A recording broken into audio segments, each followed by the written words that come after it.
Actor, musician, author, and advocate, Corey Feldman entered show business at the tender age of 3 years old and hasn't stopped working since. Feldman is an industry veteran, appearing in over 100 films and a series of blockbuster hits, including Friday the 13th, Gremlins, The Goonies, Stand By Me, and the Teenage Mutant Ninja Turtles. Feldman has been active in the music industry since 1992 and continues to tour with his Corey and the Angels band. Feldman became a best-selling author for his autobiography, Choreography, which detailed his trials and tribulations growing up as a child in an industry he claims is riddled with depravity and immorality towards children. Feldman continues to advocate as a national ambassador, campaigning for statute of limitation reform for victims of child abuse. Please welcome Corey Feldman to Face the Music. Hi, this is Corey Feldman, and it's time to face the music with Joby Rogers. So I want to dive into your music to start. First of all, congratulations on your new single, Comeback King. That's from your latest LP. Was that Love Left 2? That is correct. Yes, it's from Love Left 2, Army with Love. That's the full name of the title of the new album. And yeah, it's a lot of fun. It's a very exciting song and a lot of great feedback. The video, people were like enamored by the video. And now we've got a remix coming out, actually. We just did a remix by Blazar. Did you find music or did music find you? And what I mean is, was it a mutual attraction or did you just happen upon it? It was definitely mutual attraction. I love music. Music moves my soul, always has. And a lot of people don't realize this, but I actually started doing music before I started acting. And it's an interesting kind of segue and story. But the way that it worked is, of course, at 3 years old is when I started in this industry. I started working at 3. And at 3 years old, you go in and you do, commercials. You're not going to get a whole lot more than commercials or maybe some bit part in a movie or something at that age. But, my parents brought me in and they started auditioning me. Well, how is a kid that's 3 years old going to read a script? You don't read, right? So there is no reading of any scripts. So it doesn't work that way. So you have to be spoon fed a line. And obviously, they don't give the material days ahead of time to spoon feed a kid a line. So how else are you going to get a kid to go and prove his personality? So my mom thought, oh, well, this would be a great idea. He likes music. His dad's a musician. So I'm going to lock him in a room with a record player and I'm going to make him learn these songs. So I would learn all these cheesy little songs like Put on a Happy Face or Raindrops Keep dropping on my head, or Junk Food Junkie by Jim Croce. And I would go into auditions and I would sing these songs. And that is actually how I got my first commercials, was by being a cute kid that sang. So are you more comfortable as a singer in a live performance or as an actor in front of a camera? Oh, that's a really good question. Very smart. Okay, I'll give you a little bit of both. So nothing makes me more comfortable, I guess, than being in front of a camera when it comes to work, because it's something that I've been doing my whole life. So I've always been, in front of a camera and being directed and like told what to do. Like, so I know, it's secondhand nature. It's like, riding a bike or putting on your clothes. It's just so easy. It's something you don't have to think about. However, because I didn't start performing live in front of audiences until I was 11, and then even then, I didn't start actually doing my own music in front of audiences, like singing my own songs and not just lip syncing, because the first few years of my performing, I was lip syncing. I didn't start actually singing live until I think I was probably about 14 or 15, the first time that I actually came out with a song, or maybe even older. It might have been 16. So it took me a while to get comfortable doing that. You know what I mean? Like singing live in front of people. And I was very insecure about my vocal abilities. I was very insecure about my vocal abilities all the way up until probably, I would say, my early 20s. Finally, after I got out of rehab, I got myself, detoxed and sober. And then I like really worked on my voice. I really worked on, training myself to hit the pitch properly, to not be flat, to not be sharp, all that kind of stuff. So I think probably around my second tour, which I want to say like maybe 98, 97, 98. That's when I really started feeling comfortable singing on stage. So it took me a lot longer to get there. Now, yes, I can walk out on stage and I feel totally comfortable just like I do with acting, but it did take a lot longer to get I've interviewed a few actors who've crossed over into music, most recently Jeff Daniels and Kevin Bacon for the Bacon Brothers.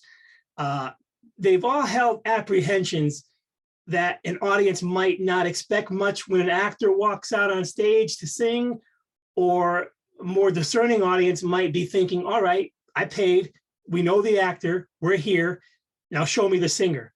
So what do you hope an audience leaves with after your singing performances? there. Well, it's interesting because the number one reaction that we've had throughout my entire career as a touring artist has always been, wow, that was way better than I expected, or wow, that wasn't what I expected, but he's really good. You know what I mean? So a lot of times I felt that people were kind of chomping at the bit and waiting for me to suck in the early days. Like they kind of wanted me to suck. And I think people were always pleasantly surprised that they came out, bopping their heads and clapping and enjoying themselves.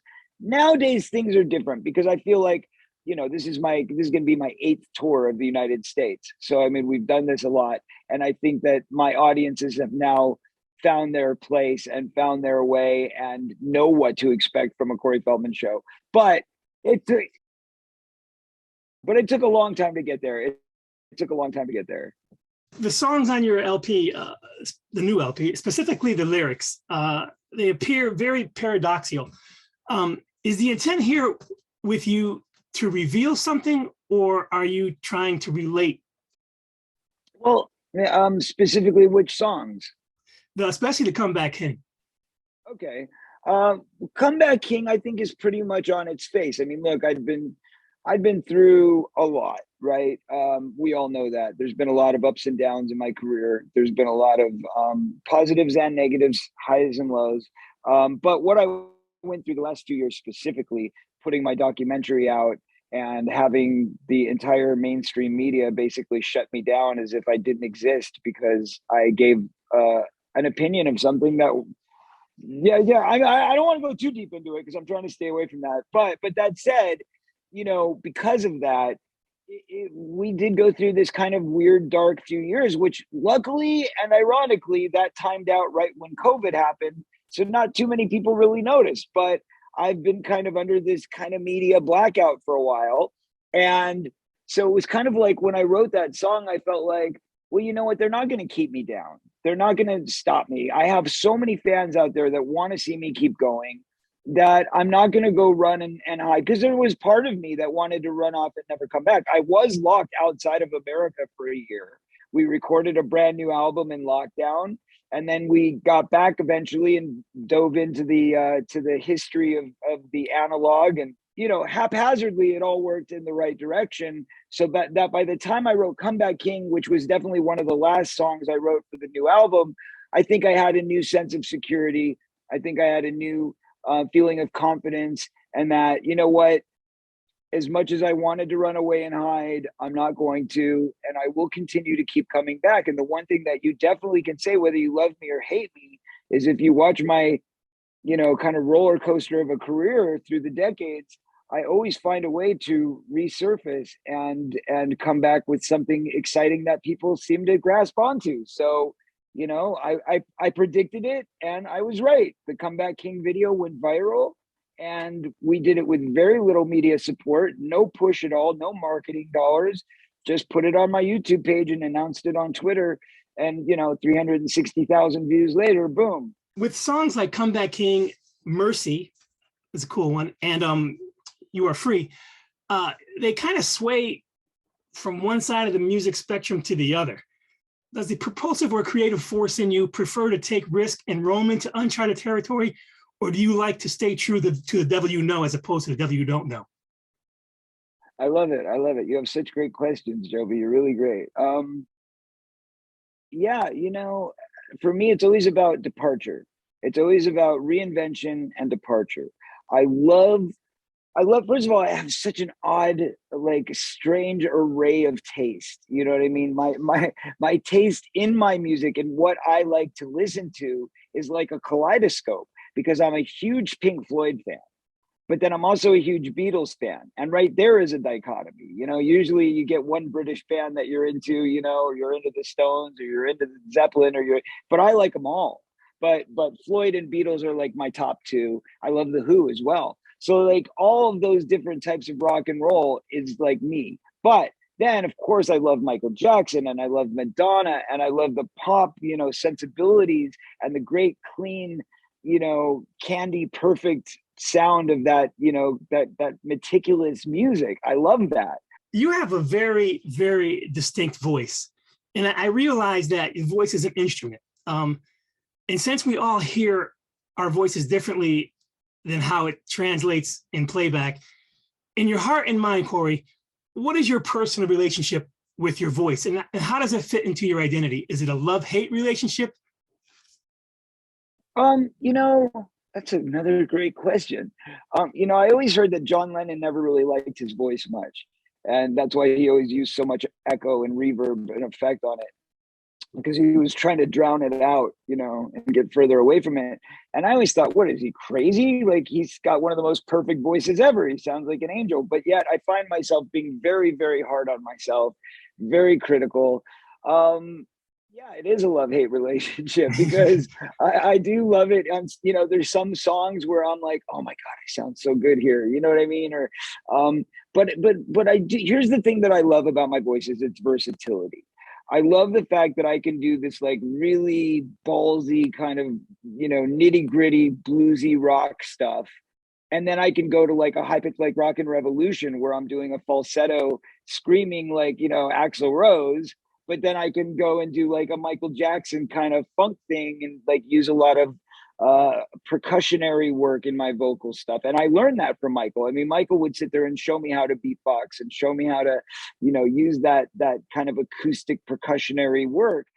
As you were saying, you said, you know, you admitted you saw some of your work get kicked around a lot by the critics. So in order to attain, and as you were saying, to maintain the level of success that you have to be able to communicate with people and have a connection with your audience specifically. You have to persuade your audience to kind of, like you were saying, to grow with you. So how do you encourage your fans to continue this journey with Corey?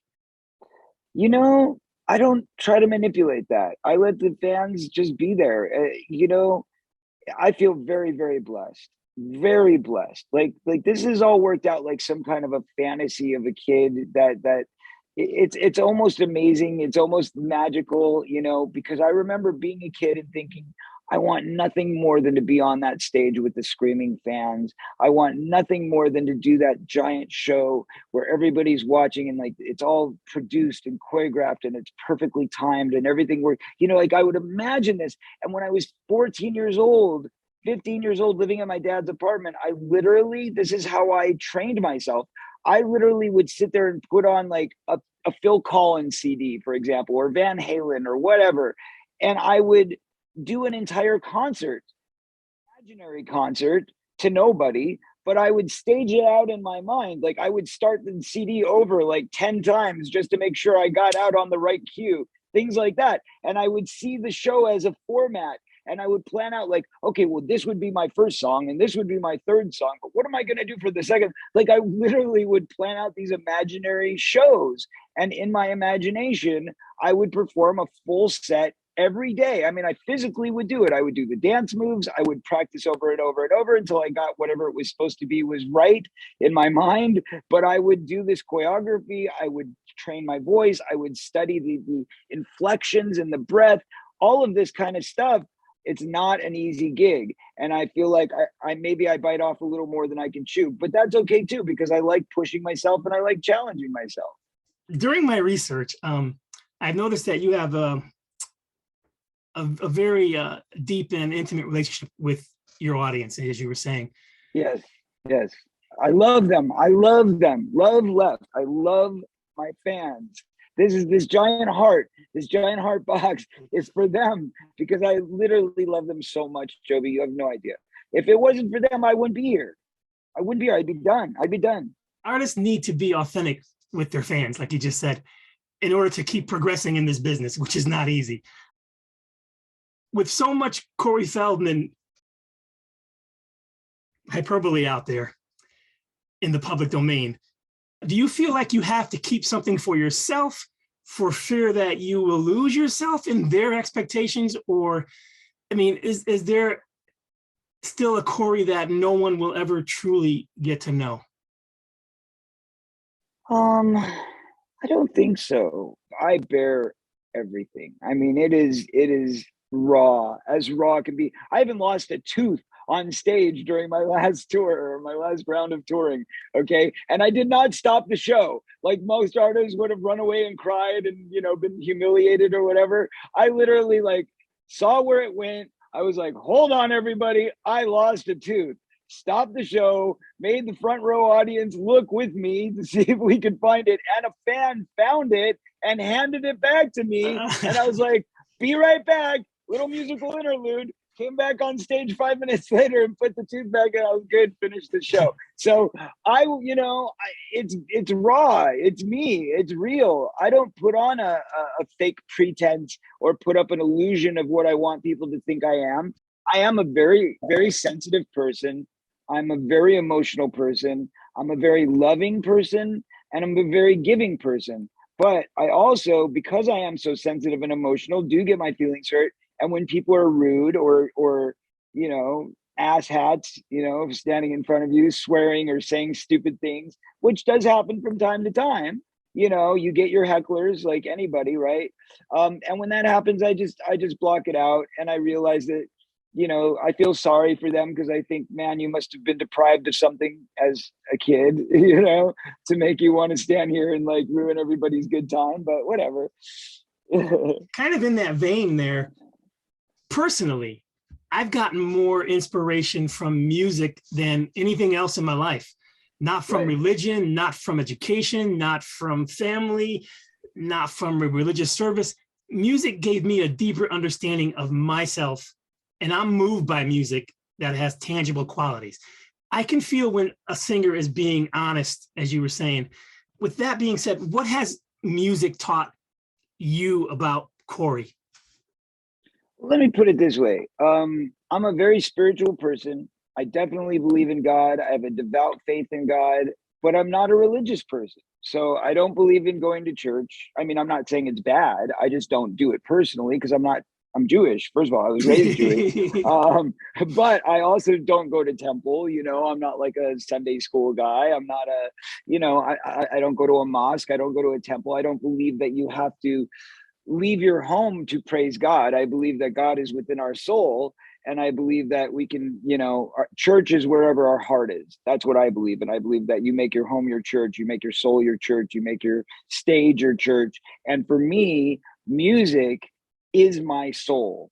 Music can lift you to the highest high, or it can bring you down to the darkest place, or it can make you aggressively feel violent, or it can make you feel calm and soothed.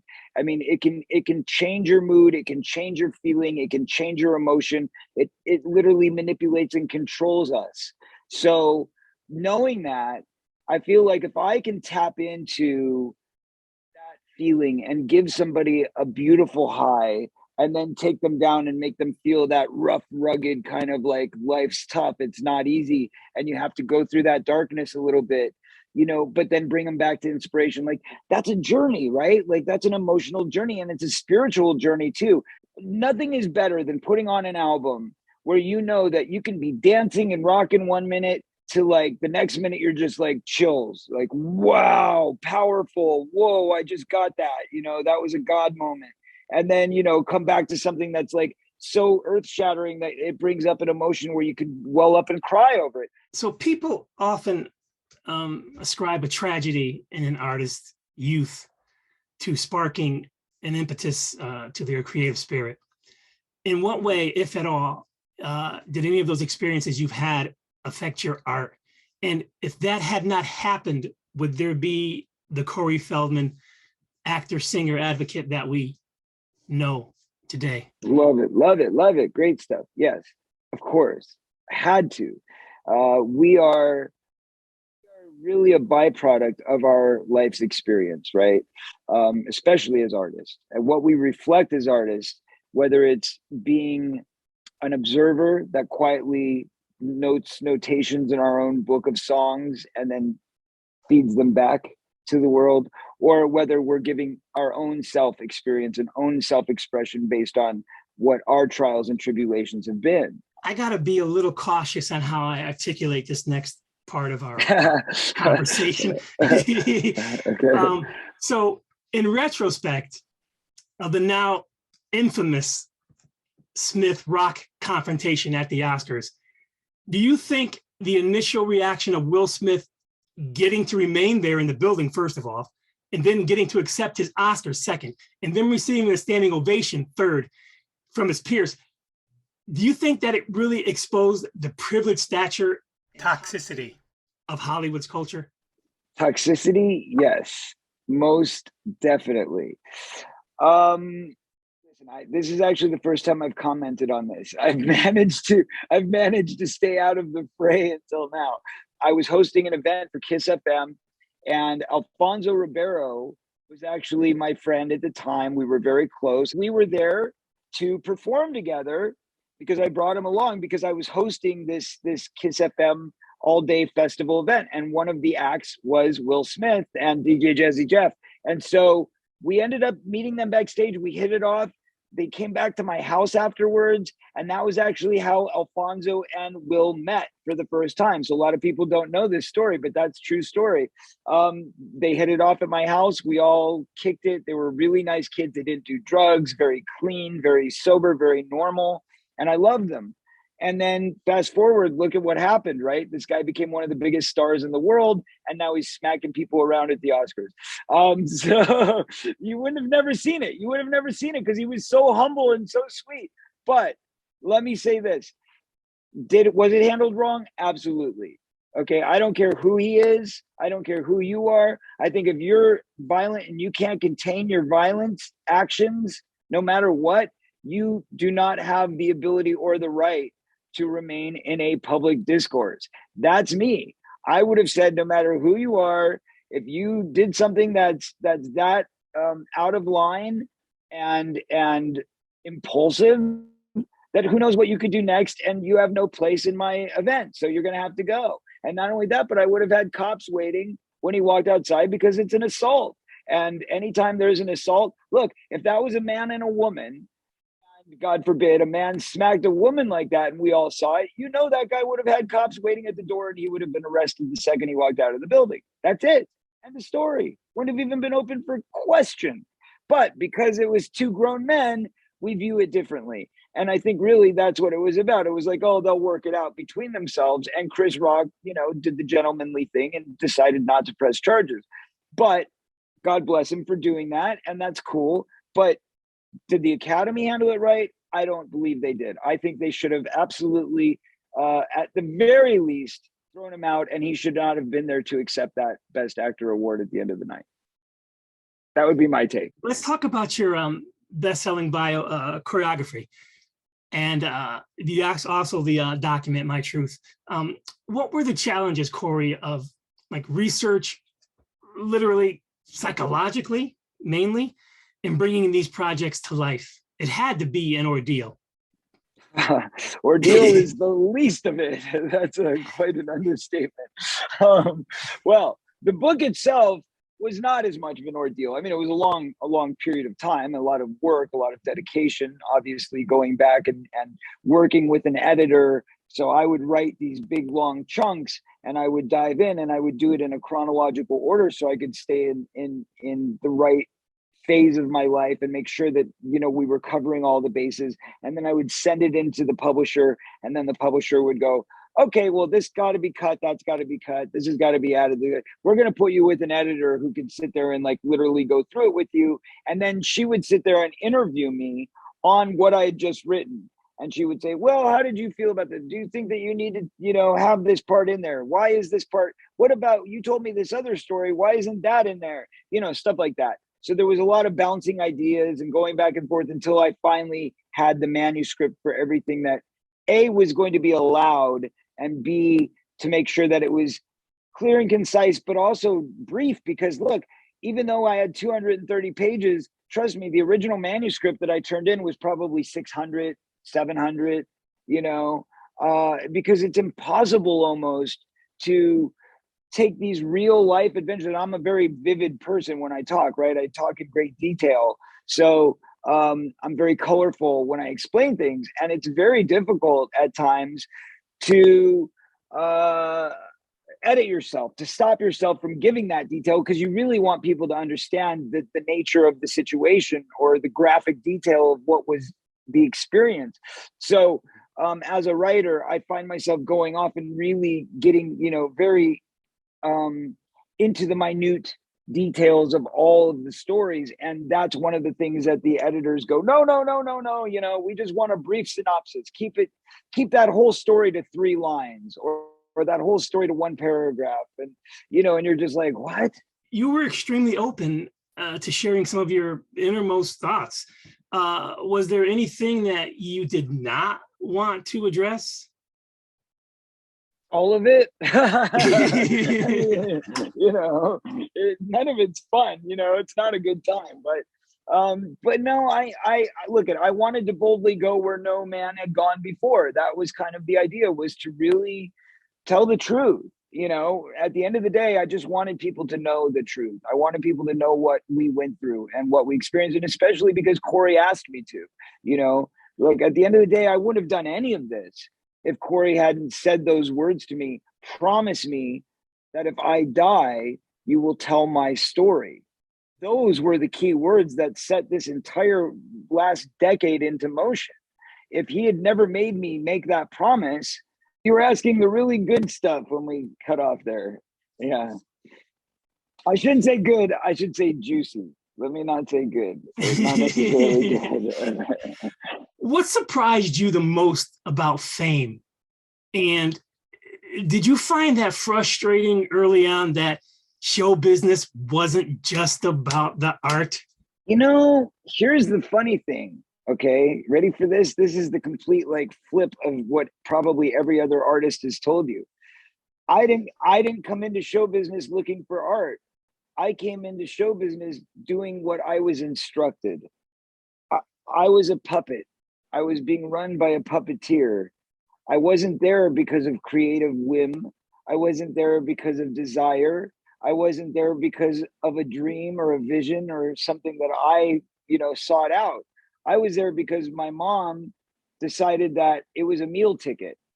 I believe it was on the set of the Mickey Mouse Club where somebody at Disney heard my voice and said, "Oh, he's got a great voice." They thought it was an old woman, like a grown woman. They said, "Who is that woman? Who's that woman in there? And why is she talking like a child?" And it was like, no, that's my kid.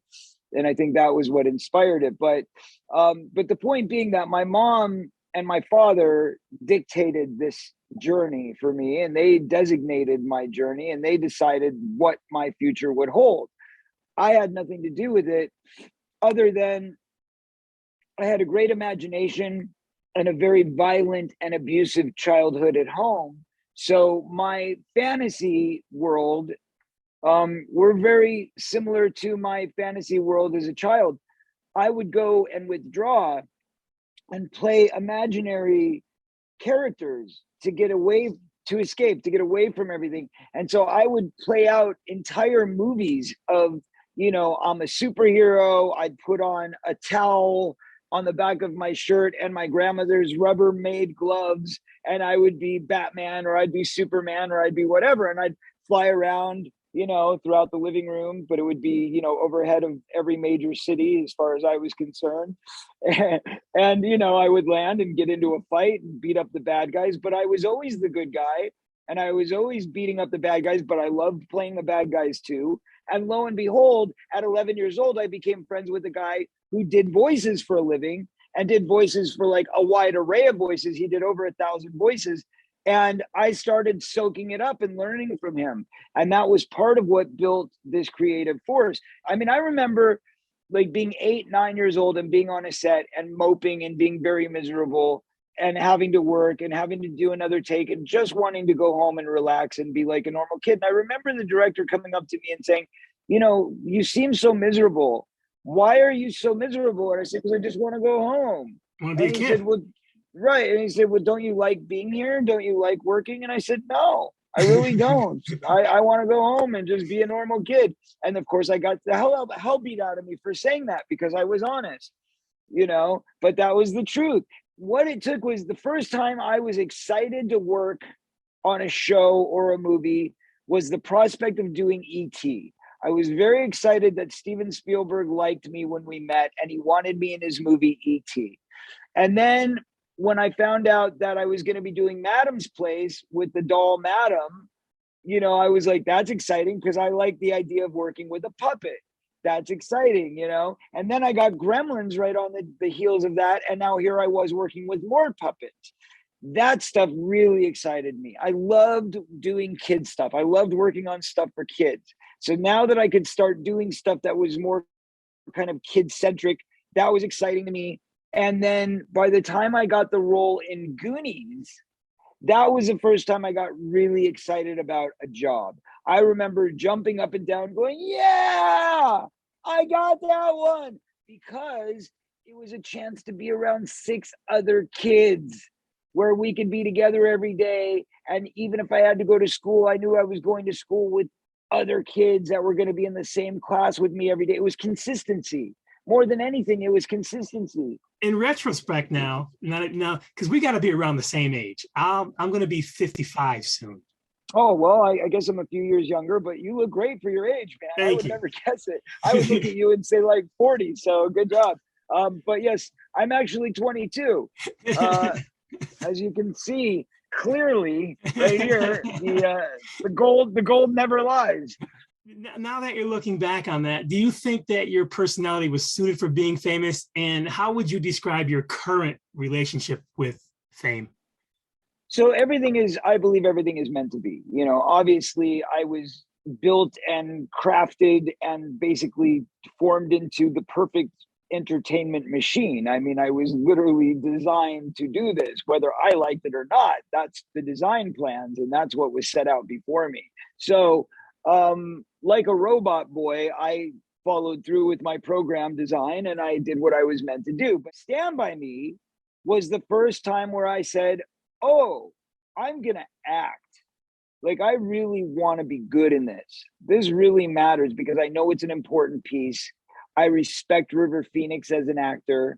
I respected the way Rob Reiner was approaching it as a director. So as I was coming into my teenage years, I was starting to understand that there was a craft, and it wasn't just showing up and getting the audition and then making everybody pleased when you got to the set, but there was an actual craft to acting and something that I wanted to be better at. And that heavily expanded through the years of Lost Boys, License to Drive, and Dream a Little Dream. Because, Lost Boys was the first, well, I would say Stand By Me was still the first job where I really crafted a character. Goonies was a character, but it was just, hey, can you do a bunch of impressions? And again, it worked out really well that I was hanging out with this guy who did voiceover work and did all these voices. So he was like an inspiration to me. Now, by the time I did Stand By Me, it was like, this is real work. It's serious work, and I want to be good at it.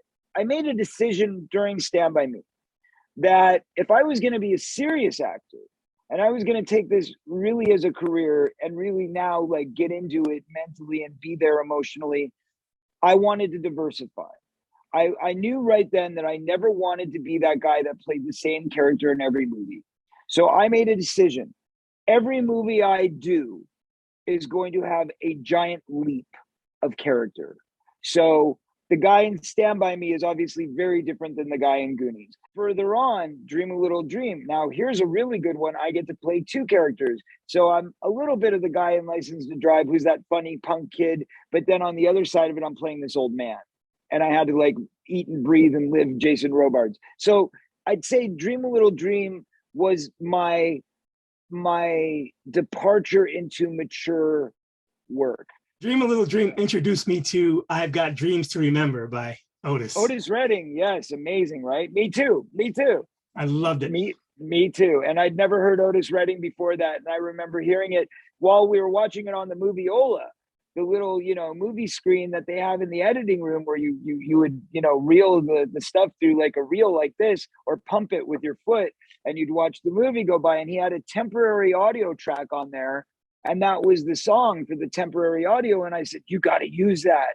Whatever that is, it's amazing. Don't let go of that track, and then he ended up getting a license for it. To have your tribulations played out in such a public forum, obviously proves difficult.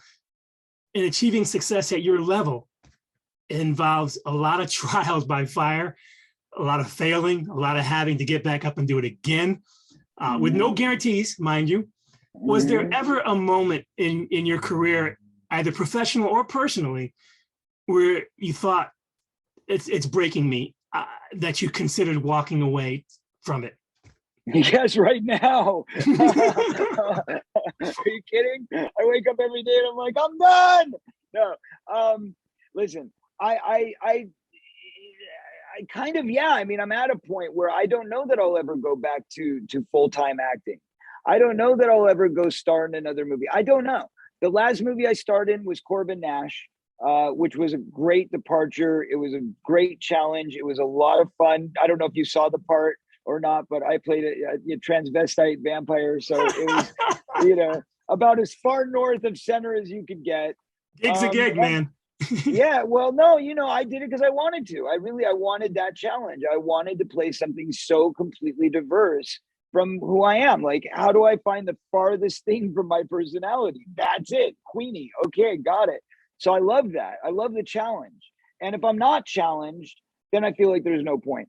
But all of that said, I was shocked and dismayed the way the industry did not stand with me when I came forward with my documentary. Your doc, My Truth, is a detailed telling of the abuse you not only suffered at the hands of people who were entrusted to care for you, but also witnessing assaults on your young peers. How do you think the abuse affected your view on sexuality? Oh my God. If you want to answer, you can. If you don't, that's a safe question. And it's a fair question because it's important for people to understand this. I think it definitely over-sexualizes all of its victims, or the opposite. It's generally, the result is you're either going to shy away from sex completely and be revolted by it and disgusted by it, or you're going to jump in with both feet and be like, hey, I'm a sexual, firework, like I'm ready to explode at all times. And I think that as a kid, the thing is that I was very shy and I was very awkward. So I was never a player's player, I was never that guy. As much as people thought I was. And there was, you'd see me, because I did a movie called Happy Campers, which they changed the title to Meatballs 4, and they have a poster of me with a bunch of chicks in bikinis, and right before that, I did another B movie called Round Trip to Heaven for Saban, which was the first movie that I did out of rehab, and it had a lot of TNA. And because I was like, yes, hot girls. I love the idea of hot girls. I love beautiful women, always have, but I'm so shy and so respectful of boundaries that I never dated a lot. I mean, I would meet a girl, and if we hit it off and we got to the point of relations, physical relations, then I was like, okay, you're going to be my girlfriend, because I didn't play the field. I didn't go out and date. I didn't do that stuff. And that's why I got married for the first time at 17 years old, which is illegal, by the way, in most places. But because I was emancipated, I was able to get a marriage certificate at 17 years old. So I got married at 17 to my first wife, Vanessa, who was the lethal Lolita. And it was very painful because she didn't take it seriously. She wasn't ready. And I wasn't either. I mean, I was a drug addict at the time, but I wanted a family. All I ever wanted was family. That was my thing. So the point is, after I went through that very painful divorce, and then I went right into my next relationship, and then they cheated on me, and then right into my next one, and they cheated on, and it was kind of like the same ending every time, until I was forced to look at myself and say, what is my part in it? What am I doing wrong? How do I fix me? And how do I get to the point where I'm healthy enough to have a healthy relationship? With that in your mind, I know my reaction, but have you yet to recover from the years of abuse? And more importantly, does anyone ever fully recover? Yeah.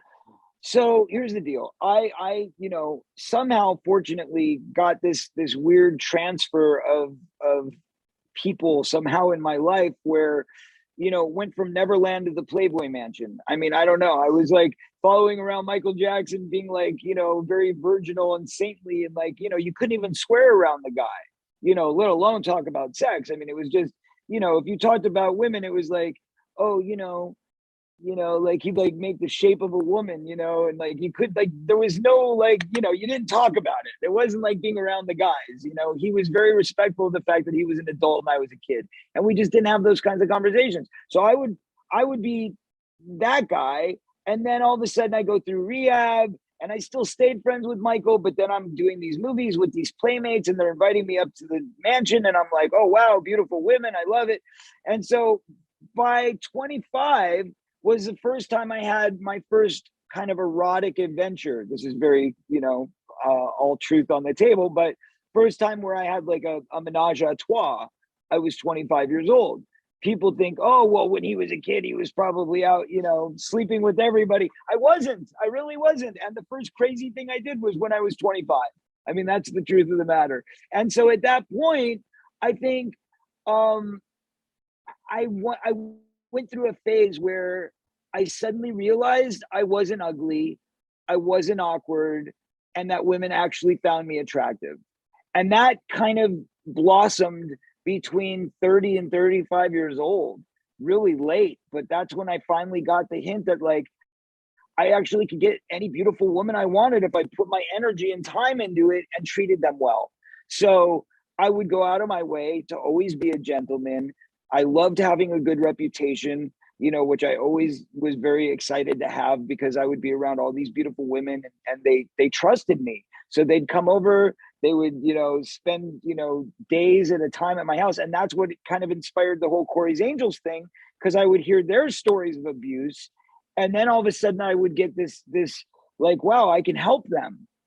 What I've been through, my misery, my pain can actually help these women that I'm so attracted to. And I can help them come to the place where I am, where you're okay with your sexuality, where you're okay with being a bit promiscuous. And I went through my promiscuous phase. I mean, trust me, I had a few good years between my last marriage and my current marriage when, right before I started Corey's Angels, I had all these girlfriends and I was like, wow, this is awesome. I'm not going to be a one man kind of girl, or wait, a one girl kind of man. I'm going to be the opposite. I'm going to be a playboy for a few years and just have fun and just, and it was, you went on a mad tear. I did. And it was fun. And I sowed my wild oats, so to speak, and then I met my wife. We have a mutual acquaintance in Michael Jackson. I'm not sure if you looked up my background, but I am a Michael Jackson tribute artist from back in the day. Still at it, really? By the way. I didn't know that. This is me as Michael. That's me in makeup. Oh, wow. That's crazy. Good job. Looks pretty good. Yeah, I've actually worked for Michael Jackson. I've done some decoy work. I've actually appeared on the cover of Rolling Stone as Michael Jackson once. Are you serious? Wait, let me slow that down for a second. So you appeared on the cover of Rolling Stone as Michael Jackson or as a Michael Jackson impersonator? Impersonator, but it was supposed to portray Michael Jackson. Really? So do you know E. Casanova? Oh yeah, I know E. Cas. yeah. So we were, see, small world, right? So we were actually really good friends through Majestic. You know Majestic? Oh yeah. You remember Majestic? Yeah, he's gone now, unfortunately. Yep. He passed away. But Majestic, who I met through Michael introduced me to him about 13 years old, right before I started working on Stand By Me. And Majestic was another crazy guy. Like he loved, he loved chasing girls. That was his biggest thing, was chasing girls. I mean, I never met anybody so excited to chase tail in my life. But that man was a true sportsman. But anyway, he was always on the prowl, but very nice, was great. He ironically was great with kids, loved doing magic and all that kind of stuff. But anyway, he was good friends with E. Casanova and introduced me to him around when I was 15. So I couldn't get the time I needed with Michael all the time. So Majestic would show up with E And he'd be like, let's go out and have some fun. Let's go to a shopping mall, or let's go do some. And we would do it. And we'd go to a shopping mall and everybody would freak out. And they'd be like, oh my God, it's Corey Feldman and Michael. And I'm like, yeah, whatever. I just play along. Oh yeah. Don't talk to Michael. He kind of disappeared off the map a little bit. I haven't He seen or heard did. from him in a while. It's been a long Yeah, time. where is he? I don't Yeah, know. so last time I saw him was when Majestic was still alive, and he had changed his look. Like, he stopped kind of being Michael, Yeah. and he kind of became his own person, which Yep. was really weird. But that was during the last trial. So I want to ask you about that, man, because you obviously were a friend of Michael Jackson's, and obviously your mannerisms and your wardrobe and your public appearances reflect that. And you were an ardent supporter of Michael during his tribulations and accusations. Mm-hmm. On September 11th, 2001, Michael kind of left you hanging in New York City, is the story. And that kind of soured your relationship a little bit. But you did release a song called Megalo, which kind of addressed that. Mm-hmm. Leaving Neverland, because I heard from HBO Vice when that happened too, because they wanted to know my input. And I was very direct, because they were expecting me to be some kind of super fan. I'm like, all right, pause. I'm a grown man. I'm not like, some little teenage girl Michael Jackson fan. And I said, in my opinion, Michael Jackson went through the courts, went through the system. They had the FBI invest millions into him. They had the LAPD invest millions into him, and they came out with nothing. He was acquitted. He had a jury trial. So you did state, like I did in the Neverland doc, that it was one-sided. There's no contacting of Michael Jackson's people in there. You said both gentlemen that were in the documentary confessed under oath that nothing ever happened, and they actually were supportive of Michael during that. Then all of a sudden the tune changed when money was involved. So well, and Michael was no longer there to defend himself. Right, That's the key to me, right? Yeah. So in time now that you've had to reflect on that, where do you stand now in regards to Michael Jackson's legacy? Okay, so where I stand is what he achieved as an artist, what he achieved as a performer is unparalleled to this day, and it always will be. I don't think anybody will ever come close to the amount of magic that he produced and the givingness. I mean, think about all the money he donated to charity. Think about all the good that he did for the world. Now, does that make him a perfect person? No, because here's the thing that people seem to forget, especially the ardent fans.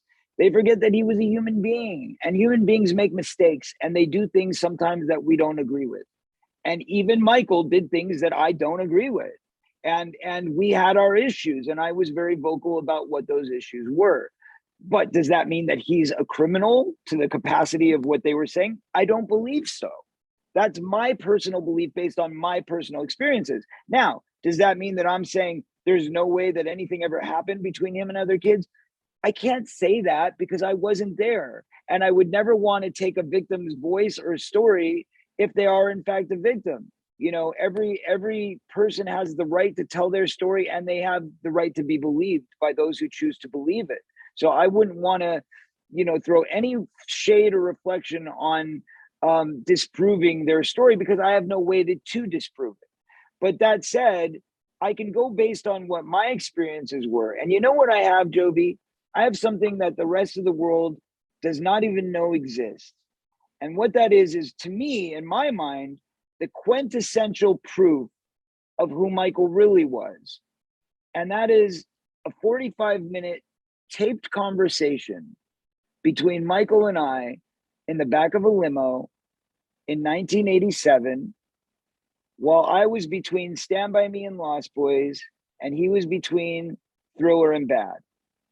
So it was right at that quintessential pivotal moment for both of us, the highest peak of our young careers. And you can listen to this tape for 45 minutes. There's not one single hint of promiscuity. There is not one single hint of sexuality.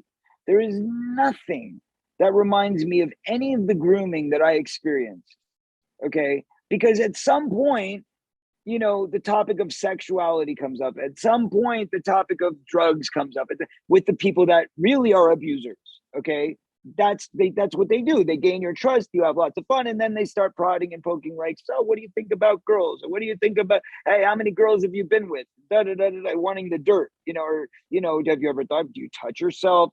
I mean, there's a lot of things that groomers do to get into a kid's psychology. And you can listen to this 45 minutes of him and I in the back of a car with no witnesses around. It's just him and I. And there's moments where I'm too shy to talk about something, and I go, oh, he wanted to know the stories of me being bullied as a kid.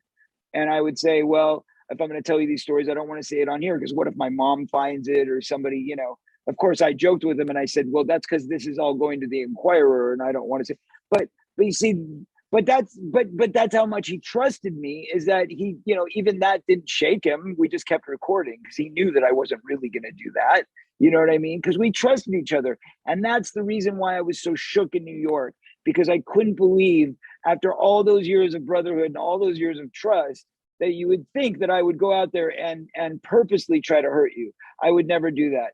Now, it just so turned out that Martin Bashir got his claws into me and sold me a bag of goods like he did to Michael, and manipulated us very much in the same way, and made me believe that he had all of this incriminating evidence on Michael, proving that he was a bad guy, and said, Corey, you really need to think about this really hard. Which side of the law do you want to be on? Which side of, da, da, da, da, da. He's out there doing these terrible things. And he convinced me, like, there's got to be something. Rack your brain. Is there any moment that made you uncomfortable? And that's when I finally was like, okay, I guess it was a little awkward, the way he showed me that book, but even then I still said, he was warning me about venereal disease. He wasn't like, it wasn't an arousal thing. He wasn't talking about it in a sexy way. It was like, look at these disgusting pictures. Why the hell do you have this? Oh, well, this is what can happen to you if you go out there and have sex. Sex is bad. Don't do it. That was what he was saying to me. So the one story I got, I don't know if you know Aphrodite Jones. No. She was a Fox commentator, and she was a news reporter, and she sat through Michael Jackson's trial, the second trial. And she told me the one thing that she was anti-Michael through the whole Fox thing. She was convinced that he was guilty. And the one thing she said that turned her was that, you remember how they said that Michael Jackson was giving children alcohol in soda cans with wine in it, and he called it Jesus. Right. He called it Jesus juice. Yeah. She said in court, the truth came out. And the fact of the matter was that on airplanes, when Michael Jackson had his kids around him, he would ask stewardesses to put wine in Coke cans for him so his kids wouldn't see him drinking. And that turned into Michael Jackson giving kids alcohol in soda cans. Well, New York State in Albany, and you were advocating for limitations. Not just advocating, we got the law passed. We got the bill passed. It's the CVA, Children's Victims Act. And we also passed a similar law here in California the following year. So now that that's passed and out there, why, in your opinion, why do you think it's taking so long to be addressed? Is there, there's plenty of politically motivated outrage, but seemingly little to no actual action. They're not clamping down on this. You know what I mean? Well, no. Well, unfortunately, the law is already passed in New York. It was only a 1 year. It was a 1 year look back window. But we did a lot. Look at this. Jeffrey Epstein and R. Kelly both had convictions in New York because of that law passing. Those two convictions couldn't have happened if it wasn't for that law passing.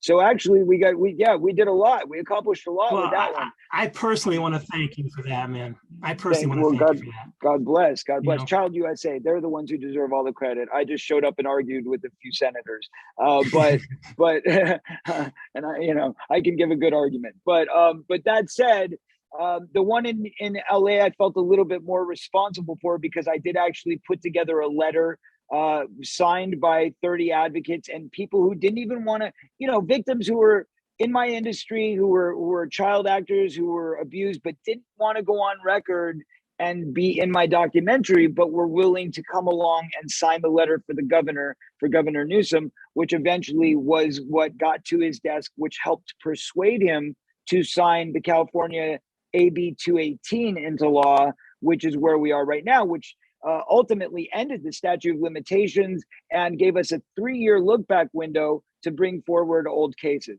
So that was the one I was most proud of, very proud of that achievement. And I plan to continue working. In fact, I'm working on a really big bill right now, which I don't want to tell anybody about or get too into, but this is what I do behind the scenes. This isn't what I flaunt. I'm not out there trying to get pats on the back or anything like that. But the one thing that I can say is I've shied away from trying to get justice for any of my stuff simply because I just don't want to go through it. And what am I going to get out of it? Money? If it doesn't mean that these people are going to be arrested for their crimes, I'm only putting myself in more danger by going after them and making it any more public. So I'm done talking about it. I feel like, listen, I made my deal. It sucks that the movie got stolen. It sucks that my voice was stolen. It sucks that nobody stood with me and it wasn't turned into a very serious moment in history for Hollywood. It should have been, but unfortunately, coronavirus stole the glamour and the glory of the moment. And that's just the way it went down. We premiered our movie. The movie was hacked and stolen and pirated out. 2 days later, the entire world was on lockdown. So literally, there was no other story. Nobody was talking about anything other than COVID. And we got lost in the wash. And I don't know if that was a coincidence or karma or the way God wanted it, or the way it was planned by some mastermind who's controlling all of the master works of our universe. So I want to ask you one thing about your soulmate, Mr. Corey Haim. Okay. You met on a set of Lost Boys in '87, I believe it was, and became instant friends, as far as I know what you've said. 2 questions. What was your first impression of Corey Haim, and what is your fondest memory of Corey Haim? First impression was we're twins, like this is the brother I always wanted. I mean, he was the funniest guy I've ever met in my life. I mean, Michael was actually very funny. A lot of people don't realize that, but he had a very witty sense of humor and he never really took things too seriously, which is so ironic because you look at him and that's the exact opposite of what you would normally see. But that's who he was. He was very, very whimsical. And Haim was even further in that direction. I mean, you couldn't get him to be serious for 2 seconds when he was in that mode.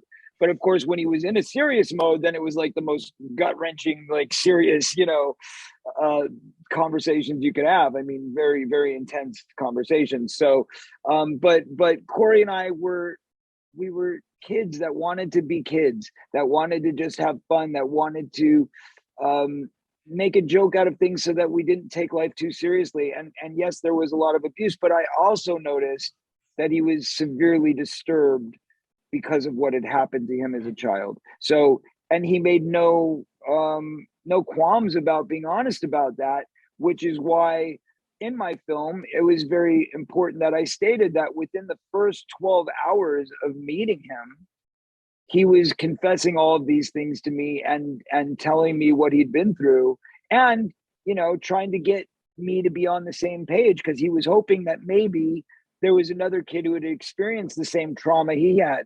And I had to tell him, no, I haven't experienced that trauma. Unfortunately, I experienced similar trauma a couple months later, but I hadn't yet. So it was almost like that was the precursor to my life going down the tubes too. And I think, man, if I never met him, maybe I wouldn't have ever, gone down that road. Maybe I wouldn't have been abused. I don't know. But, unfortunately, it's just the curse of the two Coreys, and we both got it. And unfortunately, we had a very, very tough struggle because of it. That said, my fondest memory of him, honestly, is my last memory of him. A lot of people don't know this. I've never really told the story. It didn't make it into my film or my book. But the last time we spoke, the last time we saw each other in person, because we did speak several times, including the day before his death, in which I had arranged for my assistant to go pick him up and give him my spot at the dentist, because he actually was supposed to be at the dentist that day. I was supposed to be at the dentist, but he called me up and said he had a severe tooth infection and he had no money and he had no insurance. And do you have anybody that would help me out? And I said, yeah, you can have my dentist appointment. My dentist will help you out. He's a nice guy and he's willing to see you. So he said, great, when's that? I said, Wednesday morning. And he said, okay, great. Well, I don't have a car. I can't get there. Can you help me out? And I said, yes, I'll have my assistant come pick you up on Wednesday morning. And she was actually on her way to go pick him up when she heard on the radio that he had passed away. So a few days before that, I'm going to go back a week and a half. So I had taken him to the Playboy Mansion. First time. He'd never been to the Playboy Mansion, but it was a Super Bowl party. I took him to the Playboy Mansion. We had a girl that I had been kind of dating a little bit on and off, two girls that I'd been dating on and off. As I said, I was going through my wild phase, right? And I had said, look, I'm not really that into this one. This one I'm really into. This one is more of a friend. Maybe you guys would hit it off. And I kind of gave her to him, and she was a beautiful girl, and famous as well. And so they did hit it off, and we all had this like amazing time at my house afterwards. So we were at the Playboy Mansion, and then we spent the entire weekend kind of like reminiscing and having fun together like we hadn't done since before I was married, right? It was like us being boys again and bachelors again, and it was really fun. And at the end of that weekend, he sat down at the bottom of my couch, and it was, I'll never forget, it was like 5 a.m. We stayed up all night having a great time. It's Sunday night. It's now Monday morning, 5 a.m. The sun's coming up, time to go to bed because we got both stuff to do in the morning. 10 a.m. we got to be on our game. So like, let's get to bed. And he's sitting there at the feet of my couch, and he looks up at me, and he gives me the secret Corey handshake, which was like, our secret sign, which meant peace, love, and happiness. And we would join it together like that. And so I give him my hand, and he gives me his hand, and I look down at him, and he's looking up at me, and he goes, Corey, I just want to say thank you. And I said, for what? And he said, for showing me the world through your eyes. It's a beautiful place, and I'm glad that I finally got to see it.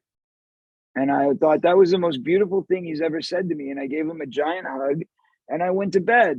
And I thought, well, it's really nice that we're in a new plateau. It's a new plateau of our brotherhood, of our friendship. And I expected that to be the beginning of a new chapter of healing.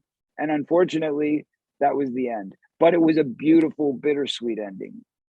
As somebody who came as yourself from being a Michael Jackson impersonator, starting your career out that way, and especially going through such a turbulent time in the history of MJ stuff. Yes. The fact that you managed to reinvent yourself, from that, and become so prolific and so great, by the way, at interviews. This was really one of the most solid interviews I've ever done about my music. I mean, you really asked the right questions. It was very insightful, but most importantly, your resume, man, it's mind blowing. I mean, the people that you've had the opportunity to interview through the years, I mean, it's got to make you, take a pause and look back and go, look what I've accomplished.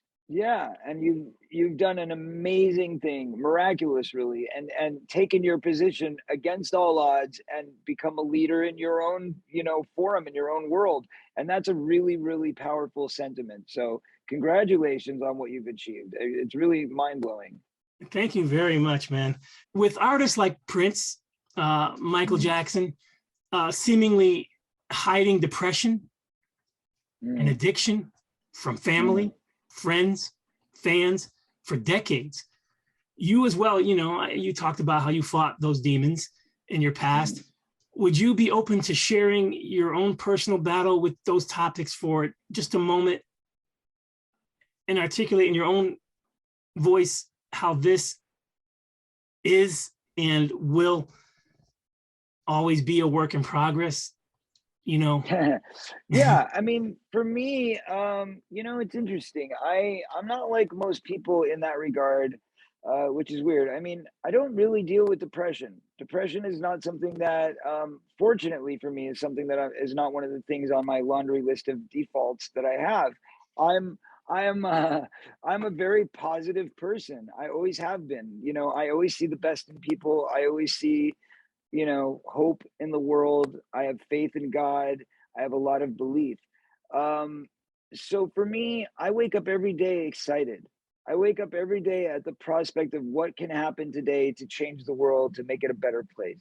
That's my continuous goal, my continuous mission is what part can I play in the master fabric of the universe to weave in my little part that does something positive for somebody else that hopefully will echo and reverberate into a louder chorus of positive effects for those behind us. And that is really, really, really my ultimate goal. So I feel like every day that we're here is an opportunity for growth, for change, and for leading the way for others, right? So by remaining a positive force, by remaining goal focused and centered on the idea of constant growth and being the best version of myself I can be, all I can do is share with others what I've learned, the tricks of the trade that I've learned along the way that keep me so positive. Because people always say to me, how do you stay so positive? You know, how do you have all this positive energy? Look at all this crap you've been through. You've been kicked, you've been, you know, smacked, you've been shoved down so many times, your face rubbed in the dirt so many times. How do you even have the endurance to come back again and still stay positive? And, you know, it's because I have faith in God. And I believe that there is a divine structure and a tapestry, if you will, for all of us. And we all play our little parts and we're all interwoven with this fabric. And I believe that if we do our part and we have faith and we keep that faith, and I think prayer goes a long way. Personal for me, it's all about prayer. I get on my knees and I pray every day. I actually got on my knees and prayed with Michael. You know, we prayed together. And that's something that I've done ever since I was 7 years old. I'm Jewish and we're not even supposed to do that. And my grandmother who has, like, you know, great Jewish heritage and very religious and all that, she would come in and she'd find me on my knees praying and she'd be like, what are you doing? And I'd be like, I'm praying. And she'd say, but that's not how we pray. That's, you know, that's the Christian Catholic way of praying. That's not the Jewish way of praying. And I said, but this is what I feel. And she would say, okay, then go ahead. Because to me, it's all about humbling ourselves and remembering that we are merely ants in the karmic wheel of our creator. And it is our job to do our very best to bring something meaningful and positive into each day's experience. And that is exactly what I do. How big of a blues fan are you? Oh, I love the blues. I love the blues. Yeah, I love to freestyle it. Freestyling dudes. John Coltrane, come on. I mean, I even got a chance to perform on stage with James Brown, which was really cool. Yeah, he invited me up. He invited me up to dance, and he was like, you know, it was a crazy experience. It was like I was sitting there, and it was at the Billboard Live when they first created Billboard Live, and a few of my friends owned the venue, so I came to the grand opening, and they said they had James Brown. And I'm sitting there actually at a table with Brian Grazer from Imagine Entertainment, who actually had produced The Burbs.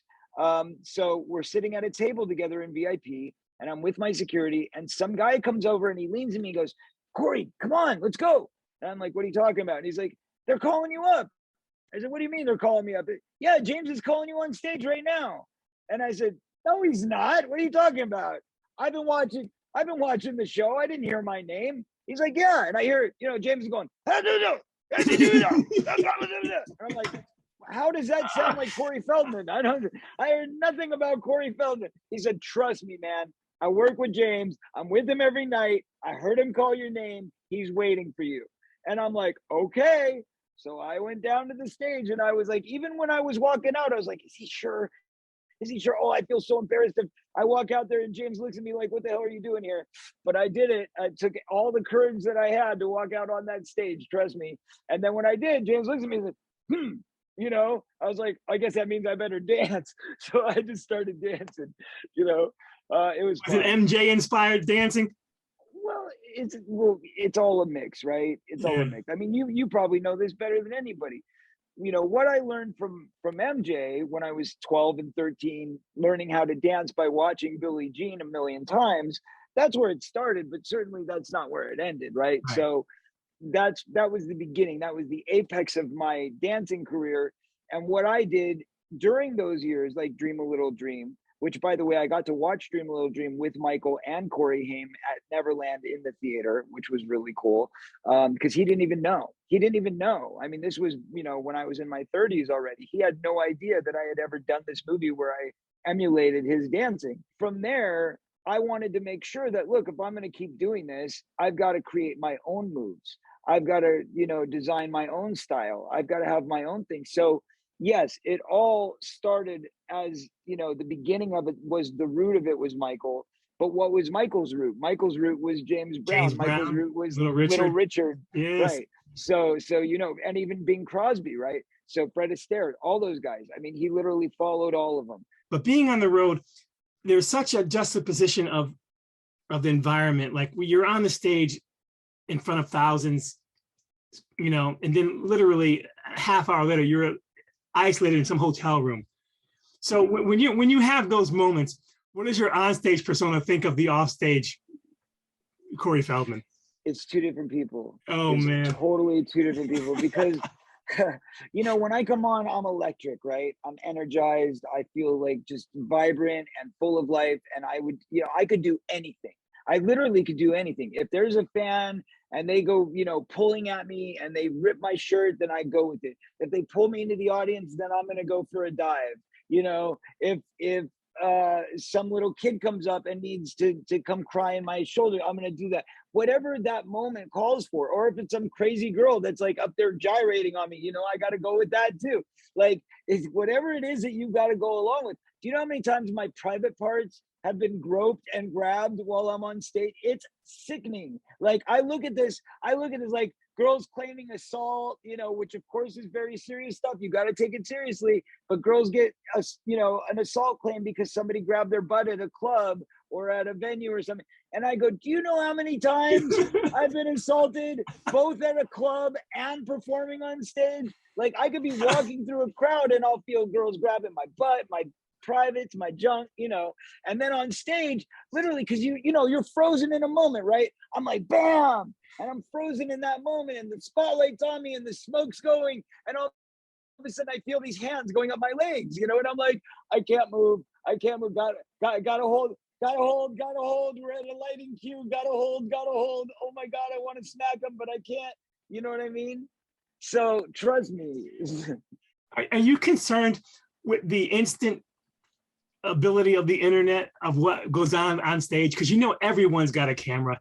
You know what I'm saying? Are you? Does that concern you? No, I love it. I mean, there's nothing that I would do on stage that I would be ashamed of, or that I would regret, or that I would feel like, no, I love it. Every moment I'm on stage, I'm like, broadcast it, show it to the world. I don't care. I want everybody to experience it. But that's the dichotomy and the weirdness of what we do. Because like you said, when I'm back in the hotel, or as soon as I leave that venue, I'm like cloaked, I'm hidden, I'm shy, and especially on the road because I don't, whoops. Where'd you go?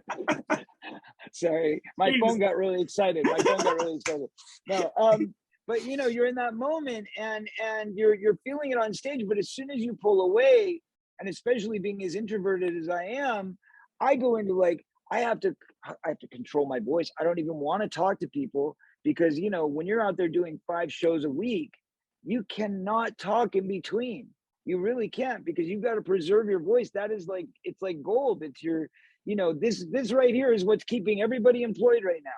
So, and it's bad enough that you've got to do interview after interview after interview. People don't realize this. They go, oh, well, you're coming in, your show's Thursday night. How about Thursday morning? Let's have you on our morning show at 6 a.m. And you're like, 6 a.m. on a morning show? I just finished on stage at 1:30 in the morning, and I did meet and greets till 2:30, and now we've been driving for 4 hours in a bus, and you want me to just jump off and come to your radio station and sing? Do you cover any MJ in your gig? Well, my last tour, we did a whole Michael Jackson section. I generally try to do a bit of a tribute to Corey, a bit of a tribute to Michael. We had a medley that I did where I would do Billie Jean mixed with What's Up with the Youth. What's up with you? Eddie Murphy's bit? No, you don't know this? Oh, how do you not know this? Wait. Oh, all right, you need the box set. You definitely need the box set. And I know What's Up with You from Eddie Murphy. No, I wrote it first. Okay. It's not Eddie Murphy's bit. No. So I wrote a song called What's Up with the Youth. What's Up with the Youth? Okay. And that song was originally debuted on Howard Stern in 1992. Okay. Okay. Years before Michael and Eddie did What's Up with You. Okay. I played the song for Michael. I took him to my car in Palm Springs as he was shooting in the closet. And we sat down. This is all in my box set in the documentary. I tell the whole story. We show video, we show pictures. So I played Michael. That's the only song, by the way, that I ever played him. Okay, the only song of mine that he ever heard. And he heard that song. He was sitting in my car with me. And he goes, Corey, this song is a hit. This is a guaranteed hit. This song will go #1 right now. I promise you. I could walk it into Tommy Mottola and get you a #1 hit. And I said, thank you, Michael. I really appreciate that. That means the world to me. But I don't think I want you to be the guy to get me a #1 hit. You know, I don't want to be known as Michael's protege. And I don't want you to think that I'm here to get something out of you. I just wanted you to hear the song and see if you like it. This isn't a pitch. I'm not trying to get you to do something for me. I just wanted your opinion, you know? And I got it. And your opinion was this song is great and it could be #1. And so I go and I do the song on Howard Stern. 6 months later, I run into Eddie Murphy at a club. And Eddie and I had been friends. And he invites me to his house afterwards for an after party. So I go to his house and he's walking around with an acoustic guitar, just kind of like playing for people and talking and hanging out and being the rock star guy. And he says to me, how's your music career going? And I said, well, how do you know about my music career? And he goes, oh man, come on. I know What's Up with the Youth. That's a great song, man. I watch Howard Stern. And I was like, oh, cool, man. I'm glad you liked it. Thanks. I'm like, what's going on with you? He says, I'm working on a new album right now. In fact, I got Michael. He's going to be on this song. It's called Yes. And I got Michael and Paul McCartney. Both of them are going to be on the song. They're both adding their vocals. And I got all kinds of guests all over this album. It's really exciting, blah, blah, blah, blah, blah. Fast forward another year, his album comes out, and What's Up with Youth is a very, very, very similar song. so much so that a caller on Howard Stern called in and said, Howard, have you heard this song by Eddie Murphy and Michael Jackson? It's the exact chorus of Corey's song. And Howard's like, no, come on, really? And he plays them both side by side. So did you go to Michael and say, what say you? Nah, man. Left it alone? Left it alone. Yeah. Left it alone. That's why, again, by the time I wrote Megaloman, I had some reasons for, It's starting to make sense now. Exactly. Things built up, you know what I'm saying? But that said, look, in the bigger picture, I'm not going to go suing those two powerhouses because they were the biggest guys in the industry at that time. And I was a little dude, you know what I mean? So I wasn't going to do that. And not only that, but I really respected both of them. And I felt kind of honored, like, hey, if you guys want to rip off my song, go for it. But that said, I also really liked their take on it. I thought it was good, but it wasn't as good as What's Up with You. Sorry.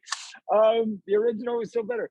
But anyway, that said, I didn't go that route, and I didn't feel that I needed to prove anything because it would have been a big sticky mess, and then that would have definitely been, would have severed our relationship, and I never went there.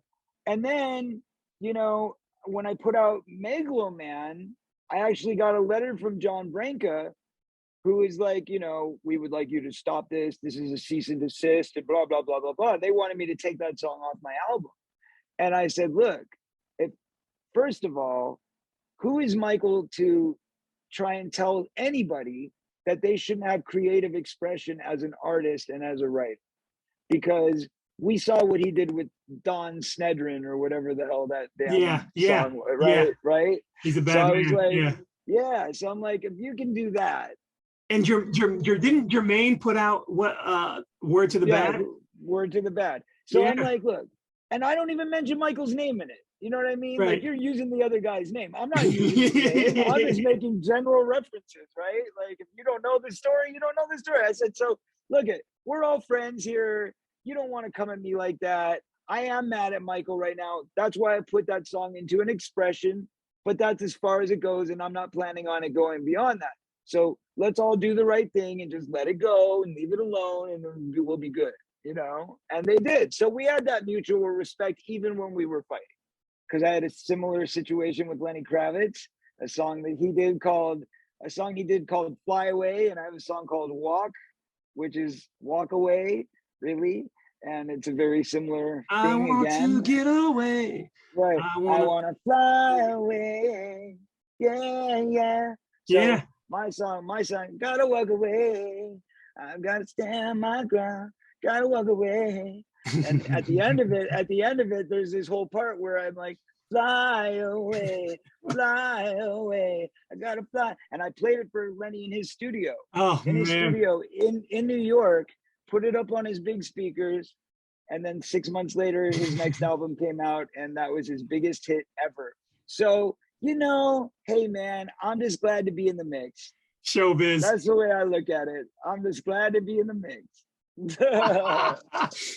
Oh man, that's awesome. Peace and love, peace and love, peace and love. That's right. That's right. All right. So my last thing now is just first of all, I want to thank you before we get cut off. I so much appreciate your honesty and your candor, man. It's rare that the interviewee, is this open.